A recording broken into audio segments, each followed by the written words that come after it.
किशोरी लाल जी के बेटे राघव की शादी की बात जगह जगह चल रही थी। लेकिन किशोरी लाल जी को कोई लड़की पसंद ही नहीं आती थी। और उसकी एक ही वजह थी, किशोरी लाल जी का लालची होना। उनको लड़की वालों से मोटा दहेज चाहिए था। और इसी चक्कर में एक दिन वो एक बहुत पैसे वाले के घर अपने बेटे का रिश्ता लेकर पहुंचे। उस आदमी का नाम था ओम प्रकाश। देखिए किशोरी लाल जी, मेरी एक ही बेटी है और मेरी सारी संपत्ति जायदाद सब कुछ मेरी बेटी नैना का ही है। पापा, नाम से लगता है बहुत खूबसूरत होगी। कितना अच्छा नाम है ना, नैना। ओ, वैसे बात तो सही है आपकी। अब इतना पैसा है, जमीन जायदाद है, इकलौती बेटी, आप भी क्या करेंगे? सब कुछ उसे ही देंगे ना। बिल्कुल ठीक पहचाना आपने। बस बेटी की शादी और सारी जायदाद उसके नाम।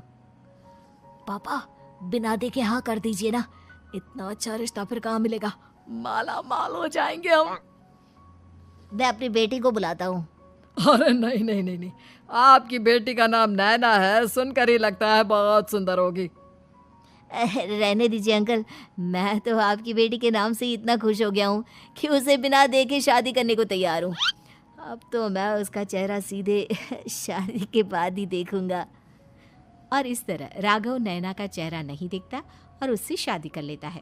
शादी के बाद अपनी सुहाग रात पर जब राघव नैना का घूंघट उठाकर देखता है तो नैना की आंखें बंद थी। कितनी खूबसूरत हो तुम नैना। जरा अपनी आंखें खोलकर मेरी तरफ देखो तो सही। नहीं, मुझे शर्म आती है। अरे, मैंने तुम्हें शादी से पहले भी नहीं देखा, और अब अगर तुम आंखें खोलकर मुझे देखोगी भी नहीं तो मुझे अच्छा कैसे लगेगा? इससे पहले कि नैना अपनी आंखें खोलकर राघव की तरफ देखती, अचानक से लाइट चली गई और राघव नैना को पूरी तरह से देख भी नहीं पाया। अगली सुबह नैना राघव के लिए नाश्ता बनाकर लेकर आई। अरे ये क्या, आधा पराठा सीका हुआ है और आधा बिल्कुल कच्चा। ये तुमने क्या किया नैना? बहू, तुमने क्या आधा पराठा तवे से नीचे लटका कर रखा था, जो आधा सिका है और आधा कच्चा? मुझे जितना दिखेगा उतना ही तो सीखूंगी ना पापा जी। जहाँ जहाँ मुझे नजर आ रहा था वहाँ मैंने सीख लिया, जहाँ जहाँ नहीं दिखा वहाँ कच्चा रह गया होगा। इसका क्या मतलब है? ये कैसा मजाक कर रही है तुम? अरे बहू, तुमने इतना लंबा घूंघट क्यों लगाया हुआ है? देखो, हमारे घर में बहुओं को बेटी की तरह रखा जाता है, और फिर तुम तो इतना सारा माल लेकर आई हो। देखो, ये घूंघट डालकर रखने की कोई ज़रूरत नहीं है। हाँ नैना, पापा जी ठीक कह रहे हैं, तुम तो आराम से रहो, अपना ही घर समझो।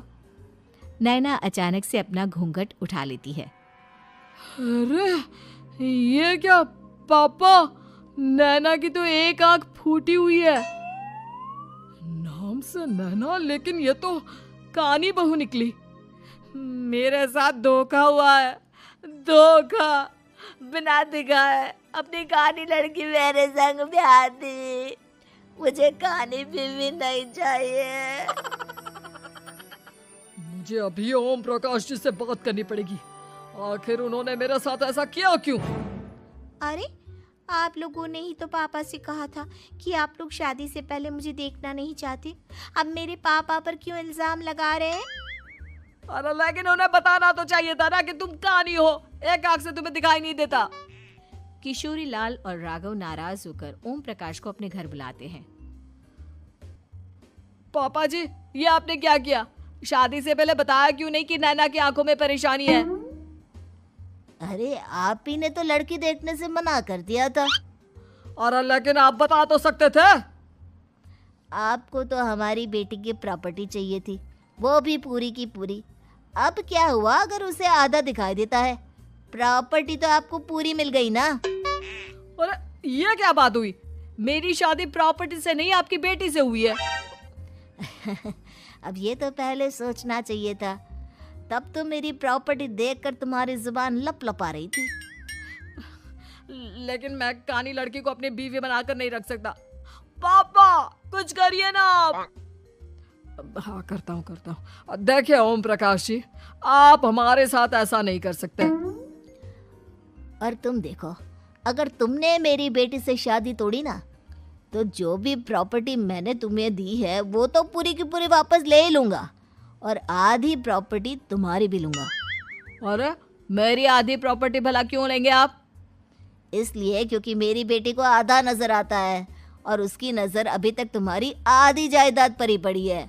अब तुम उसे घर से निकालोगे तो कुछ तो लेकर जाएगी ना। और अगर हम आपकी बेटी को अपने घर की बहू बना कर रखे तो? तो तुम्हारी पूरी प्रॉपर्टी तुम्हारी ही रहेगी और जो मैंने तुम्हें दिया है ना उसमें से बस मैं आधा लेकर जाऊंगा। अरे लेकिन अब आप अपनी दी हुई प्रॉपर्टी में से आधी वापस क्यों लेकर जाएंगे? अगर मैं आपकी बेटी को अपनी पत्नी बनाकर रखने को तैयार हूं तो? इसलिए ताकि भविष्य में अगर तुम मेरी बेटी को धोखा दो तो उसके पास कुछ तो रहे जो पति का हो। वैसे मेरे पास तो बहुत कुछ है लेकिन अपने पति की कोई निशानी तो उसके पास होनी चाहिए ना। अब अगर तुमने मेरी बेटी को कहानी कहा तो तुम्हें प्रॉपर्टी भी कहानी ही मिलेगी, पूरी नहीं। जमाए राजा। किशोरी लाल और राघव समझ चुके थे कि वो बुरी तरह फंस चुके हैं और अब उनके पास वहां से निकलने का कोई चारा नहीं है। अब समझ में आया ना, लालच बुरी बला होती है। एक तो तुम्हें प्रॉपर्टी मिली, ऊपर से बीवी मिली, उसमें तुम्हें नखरे भी दिखाने हैं। आए बड़े, चुपचाप बैठो दोनों। कुछ दिनों के बाद नैना राघव की कार लेकर बाजार घूमने निकलती है और जब कार लेकर वापस आती है, ये क्या? एक तरफ से मेरी गाड़ी पूरी खराब हो चुकी है।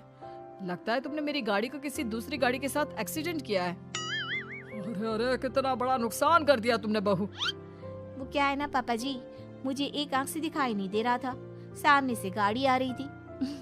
मुझे तो सिर्फ आधा ही दिखाई दिया और वो गाड़ी मेरी कार से रगड़ते हुए निकल गई। अब मैं क्या करूं बताओ? आप इसे ठीक कराने के पैसे कौन देगा? तुम्हारे पापा? तुमने मुझसे इस तरह से बात की? अभी रुको। नैना राघव की शिकायत ओम प्रकाश को कर देती है। देखो राघव, अब जो मेरी आधी प्रॉपर्टी तुम्हारे पास थी ना उसमें से आधी और मैं लेकर जाऊंगा क्योंकि तुमने मेरी बेटी को डांटा। अरे नहीं नहीं पापा जी, गलती हो गई, माफ कर दो। गलती की तो कोई गुंजाइश ही नहीं। अगली बार मेरी बेटी को डांटा तो बची हुई आधी में से आधी और ले जाऊंगा। लालच के चक्कर में हम दोनों ने बहुत बड़ी गलती कर दी बेटा। एक तो तुम्हें कानी बहू मिली और ऊपर से जो माल मिला वो भी काना। इस तरह राघव की हर एक गलती पर ओम प्रकाश उसकी प्रॉपर्टी का आधा आधा हिस्सा लेकर अपना सारा माल वापस ले गया और राघव को कानी बीवी से काम चलाना पड़ा। भाई लालच वाकई में बुरी बला है।